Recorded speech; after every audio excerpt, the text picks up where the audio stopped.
गजा के अस्पताल अब मरीजों को संभालने में बिल्कुल हेल्पलेस हो गए हैं। ईंधन की भारी कमी और मेडिकल स्टाफ की थकान ने स्वास्थ्य व्यवस्था को लगभग बेकार कर दिया है।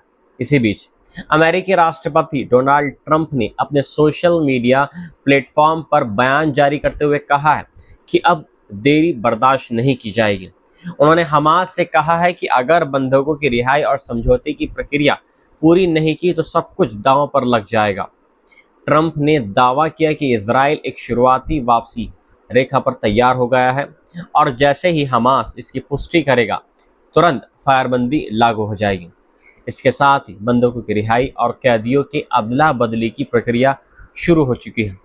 ट्रंप की 20 पॉइंट्स वाली योजना में गजा से इजराइल की आंशिक वापसी, सभी इजरायली बंदियों की रिहाई और बदले में लगभग 2000 फिलिस्तीनी कैदियों की रिहाई शामिल है।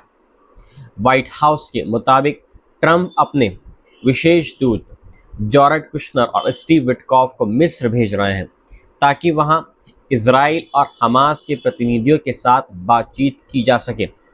मिस्र ने भी पुष्टि की है कि सोमवार को दोनों पार्टियों की बैठक काहिरा में होगी। इजरायली प्रधानमंत्री बेंजामिन नेतन्याहू ने यरूशलेम से बयान जारी करते हुए कहा है कि ट्रंप की योजना के तहत बंधकों की रिहाई सुनिश्चित की जाएगी और हमास को निशस्त्र करना भी इस प्रक्रिया का एक अहम हिस्सा होगा। नेतन्याहू ने चेतावनी दी कि अगर ये काम ट्रंप की योजना से नहीं हो पाया तो इजराइल सैन्य कार्रवाई के जरिए इसे पूरा करेगा। दूसरी तरफ हमास ने इजराइल के दावों को झूठा करार दिया है। उसने कहा है कि नेतन्याहू की बातों का कोई भरोसा नहीं है क्योंकि इजराइल अब भी गजा में बमबारी कर रहा है।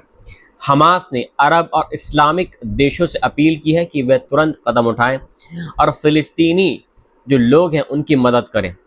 कतर यूनिवर्सिटी के प्रोफेसर अदनान हैजने का कहना है कि हमास किसी गारंटी के बिना बंधकों को रिहा नहीं करेगा। वह चाहता है कि ट्रंप की पूरी योजना पर अमल हो और गजा की भविष्य की शासन व्यवस्था पूरी तरीके से साफ हो।